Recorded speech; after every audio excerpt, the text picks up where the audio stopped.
you wanted the best, you've got the best podcast, the hottest podcast in the world. The Chris Voss Show, the preeminent podcast with guests so smart you may experience serious brain bleed. The CEOs, authors, thought leaders, visionaries, and motivators. Get ready. Strap yourself in. Keep your hands, arms, and legs inside the vehicle at all times, because you're about to go on a monster education roller coaster with your brain. Now, here's your host, Chris Voss. Folks, Voss here from the ChrisVossShow.com with all the wonderful things that we do today. Ladies and gentlemen, the only things that makes official. Welcome to the big show. As always, the Chris Voss Show, did you know, is the oldest living the oldest living podcast that still publishes 1 to 2 new shows a day. There's nobody else doing it. The handful of the originals left, and that's us. And hopefully we'll be the last man standing when the days and years go by. So I'm trying not to get hit by a bus, but one way you can keep me from being hit by a bus or being run over is go to goodreads.com/Chris Voss, Facebook.com, LinkedIn.com, and YouTube.com/Chris Voss, all one word. Opinions expressed by guests on the podcast are solely their own and do not necessarily reflect the opinions of the host or the Chris Voss Show. Some guests of the show may be advertising on the podcast, but it is not an endorsement or review of any kind. Today's featured author comes to us from bookstolifemarketing.co.uk. With expert publishing to strategic marketing, they help authors reach their audience and maximize their book success. Today we have an amazing young man, as always, on the show, just the most amazing authors and minds that share with you their brilliance, their journeys, their stories of life, their educations, so you can maybe not make the same mistakes or learn how to become just as successful. Today we have a Rande Somma on the show with us today. He is the author of the book called Leadersh, and that is leader and the leadership with the I being an exclamation point. So when you search it on Amazon, you'll know what to do there. So Leadersh, a look at the broken leadership system in corporate America that accepts leaders who are really good at being bad. He must have interviewed all my ex-bosses. Anyway, we're going to get in with him and talk to him about this. And I think most of us have been in situations where, we've experienced some really poor leadership. And of course, the main reason people leave companies, the number one reason, is poor leadership. Rande is an author who's published 2 books on the topic of leadership, and today serves as a mentor for university students and young professionals. He has over 45 years of business experience, primarily in the global automotive industry. Prior to joining Johnson's Controls Incorporated, he was employed at Rockwell International's automotive division, serving in a variety of leadership positions in purchasing, sales, and manufacturing. He departed after a 15-year career in the Fortune 100 company's automotive systems, and while at Johnson Controls, after assuming a number of positions, increasing responsibility in sales, marketing, global strategic planning, and president of North American operations, he was elected a corporate officer. Soon after, he was named president of the Automotive Systems Group's operations worldwide. Now he joins us here on the show. Welcome, Rande. How are you, sir? I'm doing great. Thanks for having me. Thanks for coming. We really appreciate it. Rande, give us websites, .coms, LinkedIn, wherever you want people to get to know you better on the website. I don't have an actual website, but they can look me up on LinkedIn. I'm on LinkedIn, and they can look me up there. So could you give us a 30,000 overview, please, of what's inside your book? First of all, I wrote the book because I was both mad and worried. Because of my position with Johnson Controls, being a CEO of such a large company, I was invited to be on a number of different corporate boards. When I ran Johnson Controls, me and my team, we had core values there. Number 1 being integrity, number 2 being our people, and then from there, customers, shareholders, and so on. Yeah. We made every decision aligned with those core values. It wasn't, it's one thing to hit a number. It's another thing how you hit the number. And we wanted to do it with integrity and aligned with our core values. When I got onto boards, one by one, I found out that they talked the talk. They talked about their core values. They talked about living by them and so on.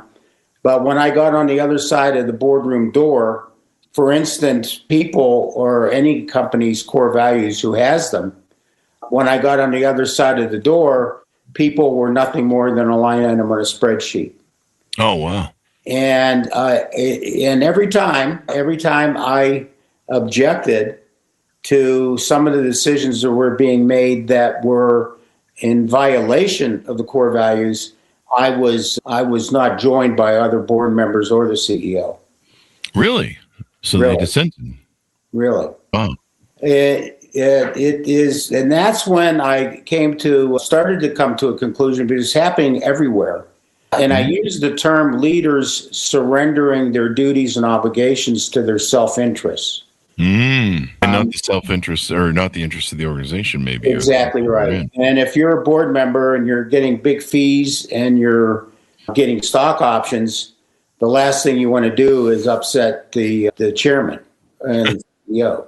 So I found myself, when I was doing only what I was supposed to be doing as a board member of different kinds of companies, by the way, I was finding myself alone in that. And in 2 cases, I resigned because I couldn't keep the puke in my mouth. Wow. And one of the cases, I was demoted. Oh, no. From being vice chairman of the board to being a consultant for the board, non-voting. So because of my persistence in doing it the right way, they decided that since they didn't want to do it that way, that I would be on the board still, and they would benefit from my experience, but I was not permitted to vote on anything because they'd rather go a different direction. Oh, wow. Wow.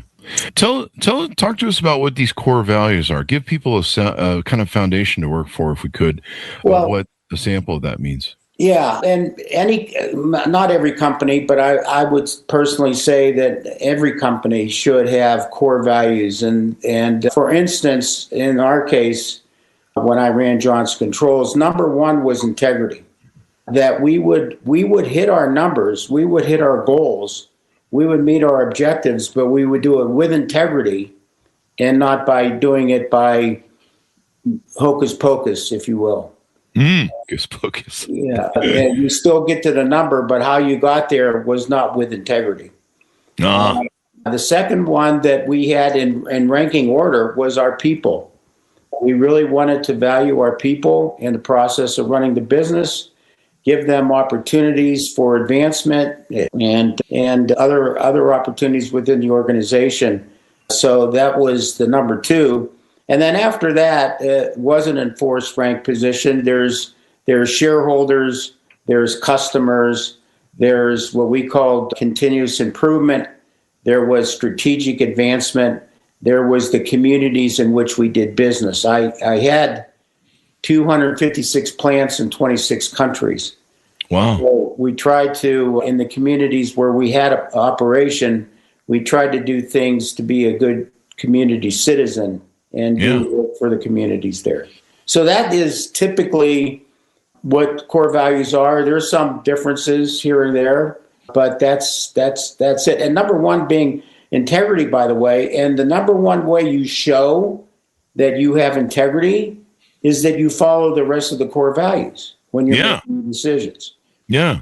And I always call it, there's a difference between talking the talk, which is talking about the core values, publishing the core values, put it all over your website. But then in terms of walking the talk, not so much. Yeah, I call that the PR values push out, or mission statement, or it's the PR thing.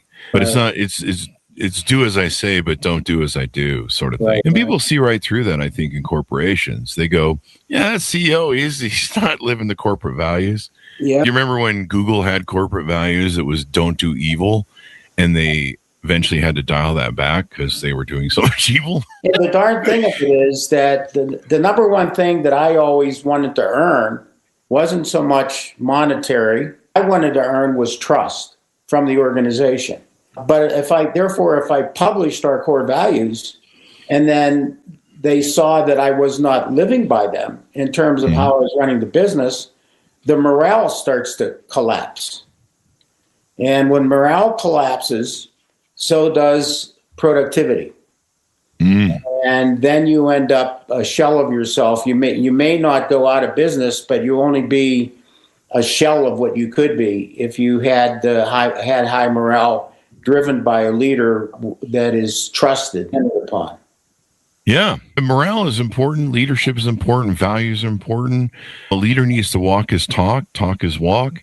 You've got to live those values and exemplify them. And if you don't, people just go, "You're full of shit," as George Carlin used to say, "You're full of shit." And Chris, not to interrupt you, but this book and the one after it, I don't just give opinions of what I think about leadership. And by the way, in the second book, I cover more than just corporate America because I see in other organizations. But it's not just what you see in individual situations, but when I saw it in more than one case, in fact, almost in all cases, I found that I started to come to the conclusion that this is more widespread than I would like to think. And the books have not just my opinions, not just my theories, but I tell stories, actual stories. So I give the reader a front row seat to what I saw and what came of me as a result of being a person who was committed to duties and obligations. But you, on the cover of your book, you have the words dignity, duty, honor, obligation, trust, and integrity, and you show it being squished in a vice. Exactly. And which I suppose exemplifies ways a lot of leaders out here. It's funny, I watch Facebook go from this, we're a kumbaya, we're a family environment, we're all families now. They've just been throwing people in the tech business out left and right over these last few months, and evidently they've overshot and overread how big AI was going to be, or at least it's not there yet. Let's put it that way. Yeah. And you're like, and these people are like, yeah, we're a family. There's lots of memes and jokes about it on LinkedIn, of course, where the family means you don't get a raise, you just get pizza parties. And it's become cliche in that way. But no, companies need to realize, leaders need to realize that is the number one reason people leave an organization. Poor leadership, poor being mistreated by bosses. And it's not money. It's not money. It may be money sometimes, but for the most part, it's poor leadership. I've worked at places where I'll make a little bit less money because I like the place and I like what I was contributing. And today's employees, millennials really changed the workforce and what they wanted. I think Gen Z has changed it some more. And more, they're searching for meaning. I think the boomers, a lot, for the most part, they're just working for the gold watch and putting in the retirement hours or the hours for retirement. And they didn't really worry too much about what they were doing. They were just do whatever the work is, just do it.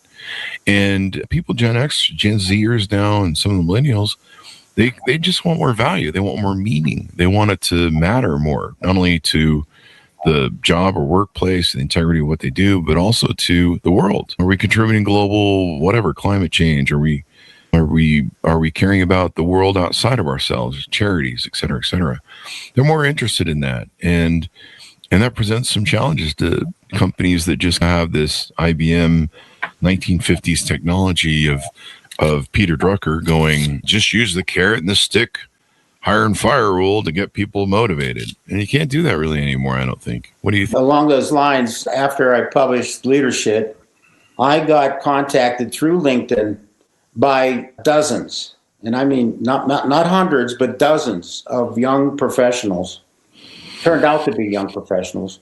And they had almost, if I looked at it as a cross-section, they had a very similar thread in terms of what their message was to me. Number one, they would say, look, I'm a person that has values as a person. I want to be somebody that is trusted. I want to be somebody that is known to have integrity. I want to be somebody that's dependable. That's the kind of person I want to be. And then it will go on to say, but if I hold on to those values, I will not do what my company's asking me to do, and I'll probably lose my job. Yeah. On the other hand, if I do what the company's asking me to do, I'll keep my job and maybe even get promoted. However, step one to that is to sell out on myself. Yeah. And now they say to me, so many of them said to me, which was the toughest question that I've gotten, is now what do I do? I'm stuck in this dilemma that if I hold on to my values, I won't go very far in the business. If I go far in the business, that meant that I walked away from my values, and they're stuck. And then the other thing they say, we would talk about maybe going to another company is the answer. And this is where I started to come to a worry. This is the worry part, that this is becoming culture behavior. So going to another company may just be changing from one to another, just changing your address. But they talk the talk because they talk the talk. They sound like they are legit. But then when you get in there, you find out they don't walk the talk. And that's where young people in particular are really stuck in this system that I believe, and as I say, I got worried because in all of my exposure, which is not the entire world, but a lot of exposure in a lot of different organizations at very high levels, I saw pretty much the same thing. And these young people are seeing it too. And many of them who kept in touch with me decided the best thing to do was to try to start their own business. Because if they start their own business, they get to set the rules. Oh, yeah. They're not obligated to follow other rules. And if they don't like it, they end up getting fired. Of course, that's a different approach to things, but it's one way to be sure that you're going to set really good values and then follow them. Yeah. Yeah. So. Yeah, you've got to set that up, because otherwise, if the leader doesn't set the tone, the culture of the organization, by default, it will set itself somehow, which usually isn't going to be as good as making your own. And then it just becomes I guess we just look to the leader to show us how to behave and the culture that he wants. And culture is so important.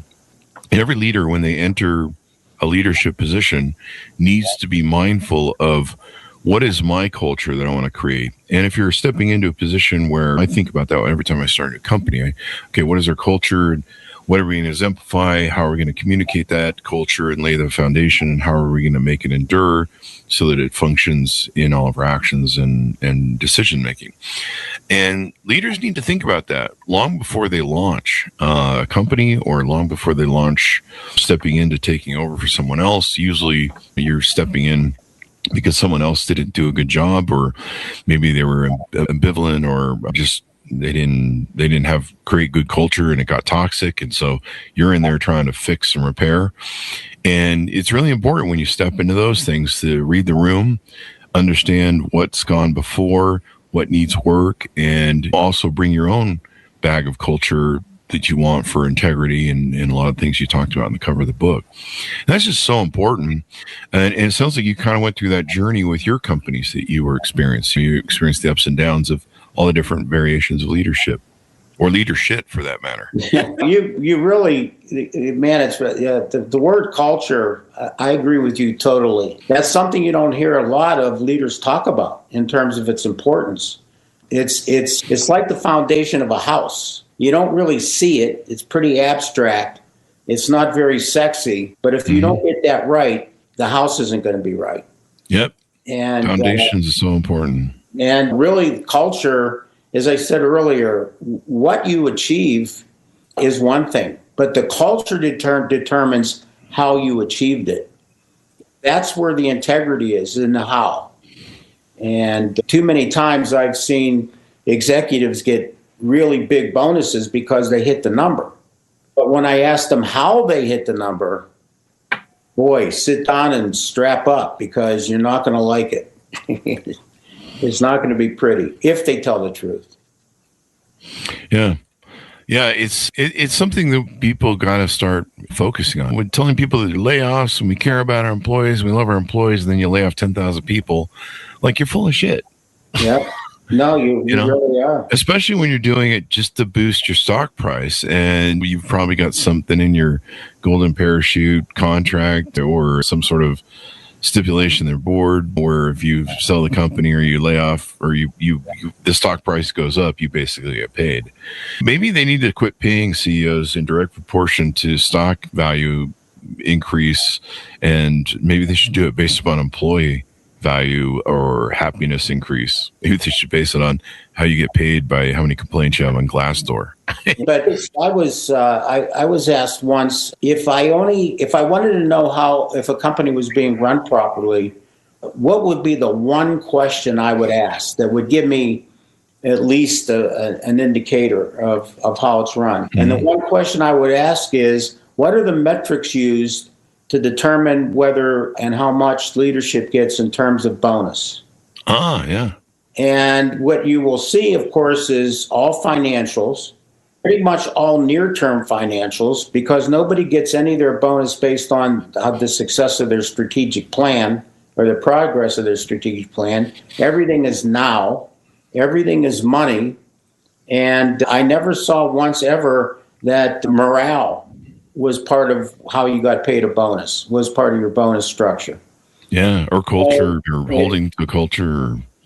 And leaders they're this people. They're going to follow what you set in front of them in terms of goals. But my team at Johnson Controls, we were sitting around a room one day, and I said, the mission statement says we're going to be world-class in automotive interiors.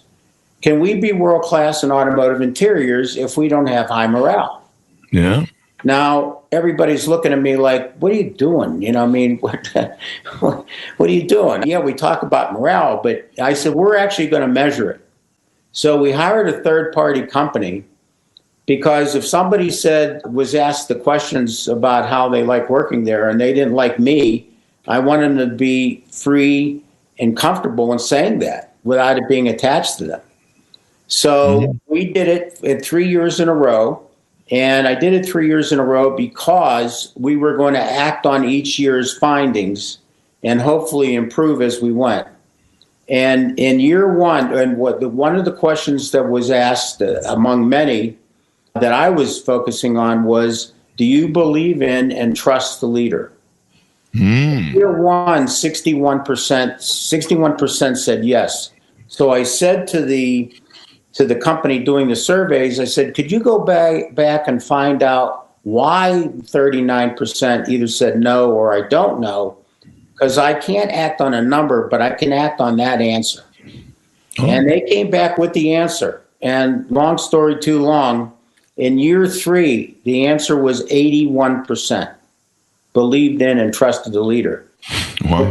But guess what happened? What else happened, Chris? What else? The earnings, everything went up. As morale went up because they trusted the leader, all of the performance of all the other metrics increased. And it's really not rocket science when you think about it. Yeah, not rocket science. That's always good. It's something that really needs to happen, and I'm glad you're detailing it and breaking this down for people so they can check it out. Now, in boards and people that hire managers, CEOs, and top people for an organization, they need to vet this stuff. What kind of culture are you looking for? What do you bring? You know what's interesting to me? I don't know if you've seen this in your experience, so I'll ask you about it. But it's funny. Anytime I talk to a leader these days, I wouldn't even call it 1%, but 99% of them, when you ask them, what is your leadership style or what kind of culture are you trying to bring, they don't really know what their leadership style is. They don't really have a thought pattern. They're just running on whatever toolbox they've built that got them there, which may not always have been the thing that actually got them there. There may have some luck or some great stock prices or something, or just whoever in the organization didn't give a shit that they were in before. But you need to vet this stuff. You need to understand that. You need to think about it as a leader. And that's why books like yours are so important, is because we all pay for leadership's lack of being able to follow through on these things. And a lot of times it costs us money and jobs. And of course, hiring isn't cheap either these days. It's a tight hiring market in many cases, in some markets. So yeah, it's really important. Do you find leaders are abstract on what their leadership style is and the culture they plan to build? Yeah, very, very much. In fact, again, as I said earlier, the word culture, now I'm sure there's leaders out there that pay attention to culture and know that culture has a direct impact on the performance of the business. But I haven't met too many. They know it's the right thing to do to talk about culture. But when you ask them, how are you making that a tangible thing in your organization, they just wander with that answer. In terms of their personal leadership style, not all the time, but a lot of the times it mimics that of their leader, because that's a good way to kiss up to that leader. Your leader is if you lead like they do. But I always used to tell our folks that number one, in terms of culture, is that we motivate through inspiration. We do not motivate through intimidation. And it's like the Wizard of Oz theory. The wizard got everything done because he yelled and screamed at people. But we focused the culture. Our culture was good to the extent that we lived out our core values. If we lived them out, then we had a strong core culture. If our people could depend on leaders following the core values like they were demanding that of the organization, then you've got a strong culture. If the leaders only talk the talk and don't walk the talk, you got nothing. There's nothing for them to depend on. Yeah. It's so important that they do this. So as we ran out the show, anything I should have asked you about that maybe we should have talked about on the show to tease people out to pick up the book? Like I said, for whatever it's worth, I use the stories. I tell the stories in the book, and then with the stories, that it sets an example. And from that example, I talk about what worked for me at Johnson Controls, what I saw in other organizations beyond just the one example, and how I really think we're really bad has become normal and good is becoming an issue. And so I tried to, in my way, the only way that I could is stop bad from becoming normal, and let's get back to where leaders are legit and not just. In my second book, I talk about why do we call them leaders is the title. And if you're sitting in a leadership position and you're doing only what's for your benefit and not fulfilling your duties and obligations, you're not a leader, you're a fraud. And you're just using your position for your own benefit. I like that. You're not a leader, you're a fraud. You're a fraud. I like how you call it. You're a fraud. Hey, so many people have said to me, and the reviews that the book has gotten, Leadership, and the other one is, it's about time somebody tells it like it is. Yeah. And hopefully something good comes out of that. But it's just my way of fighting back, because I'm getting really worried that this is becoming more common than we might like to think. That's true. Yeah, it really has for a long time. In the 80s, things really changed in the world, and a lot of it from the corporate world came out of Ivan Miosky's attitude, greed is good. And then, is it Noam Chomsky who wrote the article in the 80s that basically said, it's not about people, it's about shareholder value or something like that? There was some screed he put out in the Wall Street Journal or some major magazine. And corporate people led to it. They decided that investor returns and value and stock price was more important than people. And that's when you started seeing mass layoffs and all sorts of the gooferannery and the golden parachutes and the crazy. That's when you saw the average pay per CEO per employee soar to this extraordinary amount where they're just paid. Some guy at the front is getting paid $385 an hour, while some guy's getting $100 million bonus for making the stock price go up.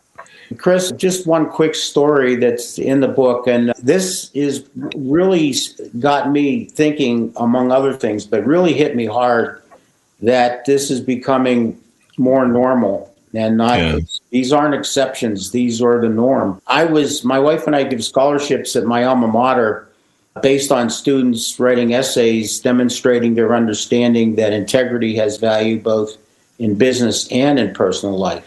And when we present the scholarships each year, and we just finished our 18th year, I give a talk and talk to the students. There's about 300 students that come to this. And after I was done with this one talk, one of the students came up to me and he said, he was a junior.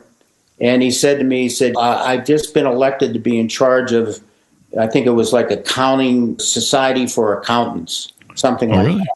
Uh-huh. And he said, there's a job description. And in a job description, it says, don't you decide what's going to happen from top down. Go ask the members what they want to get out of this, and then build an organizational business model that delivers that. He said, I started walking around and talking to members and said, what do you want to get out of this? What do you want to get out of this? And he said, Mr. Somma, they were looking at me like, what's wrong with you? What's wrong with you? Now, here they are. Now, obviously what happened was, he was a departure from his predecessor's style, which was not to follow the job description, right? To do it their way. And so now he's doing what he's supposed to be doing, and they're looking at him sideways. So finally he said to me, Mr. Somma, you seem like the kind of person, based on your talks and whatnot, that wants to do things, be successful, but do it the right way. And he looked at me, Chris, I swear to God, and he said, did you ever feel lonely? Think about that. Wow. All he's doing, and he's only a junior, so he doesn't even really know the scope of what he's referring to. But here he is only doing what he's supposed to be doing, and people are treating him like something's wrong with him. And then he says, did you ever feel lonely? Wow. That was a shocker. Yeah, that is a shocker. And people don't feel sometimes like they're part of a larger organization. They just feel like I'm just a cog in the wheel. And you see a lot of that. At one point during COVID, the Gen Zers came up with, quiet quitting. And I think there's always been a version of the quiet quitting, maybe not as vocal, but I know lots of people that have phoned it in at my office at work and caught them and fired them. But they just phone it in because they kind of feel like they're not a part of the organization, and what they're doing doesn't matter, or the organization doesn't care. And maybe that was some failures on our part. Maybe that was the way they behave as people and employees, and that's just how they roll. But if you have the hearts, you've got to have the hearts and minds of your people. And the other thing is too, when it comes to innovation, the hearts and minds of your people are everything when it comes to innovating. Because if they don't care, they're not going to innovate. If they care, they're not going to try and make the company better. They're just going to be like, I'm going to get my paycheck because I get treated like crap around here. So I'll just give them back what they give me or how they treat me, maybe. And it's a sad state of affairs, but that is how it is. If you treat people poorly, they're not going to do great for you. And then you're going to sit around and go, why can't we get better numbers? Why can't we make this work better? And really, the person who's holding the gears of that are yourself. Yeah. Oh, yeah. And again, like I said earlier, the talking the talk, they all do. Yeah. Walking the talk is, like you just said, makes the difference. And the employees look at that. Mm-hmm. They watch whether the leader is walking the talk. And it's even worse when they're insisting that the organization walk the talk, but then they see that they're not. And by the way, when you bring up innovation is always used as a core value. We're going to innovate. Innovation takes money. You need to put a budget to that. Usually that doesn't survive because they take the money and redeploy it to the earnings. They don't get a bonus based on innovation. They get their bonus based on earnings. Yep. And so you see how then things just start to unravel. Yeah, totally. As we go out, give us your final thoughts and pitch out to people to order up your book and any websites you want them to find you on. Yeah, the book is available on Amazon, so that would be great. In terms of getting a hold of me, I have an email address that's leaderandculture@gmail.com. And you can reach me through LinkedIn, like so many others have. All right. Sounds great then. Thank you very much for coming to the show. And hopefully more leaders will listen and learn and all that good stuff. Can people reach out to you for consulting or coaching on leadership? Always. Yeah, absolutely. It's one of the best things or most fun things I do is to help other people because of the journey that I had, help other people maybe benefit from things that they don't know about yet. In other words, I tell a lot of them, you don't know what you don't know. Yeah. But I know what you don't know because I'm way older than you are, and I have a lot more experience. Yeah. Plus, people have blind spots and scotomas. They have patterns that they don't see because a fish can't see water, right? Yeah. That's kind of how those blind spots and scotomas work. And that's why you need someone outside of yourself to go, hey, you're mucking up in some areas here and you need to do better. And here's how you can do it. Yep. So along with that experience. Well, thank you very much, Randy, for coming on the show. We really appreciate it. Thank you, Chris. I appreciate it too. Thank you. And thanks so much for tuning in. Order the book wherever fine books are sold. Stay away those alleyway bookstores. You might get robbed or mugged or shivved or whatever. Or you might pick up some candy at a van in a park. No, I don't do that. Anyway, order this book wherever fine books are sold called Leadership. That's I in leadership with it's an IT. It's a exclamation point at T. I'll just say it. You can look it on the website. Leadership, Leadership, a look at the broken leadership system in corporate America that accepts leaders who are really good at being bad. You could probably name a few of your bosses, folks. They're out there. Thanks for tuning in. Be good to each other. Stay safe. We'll see you guys next time.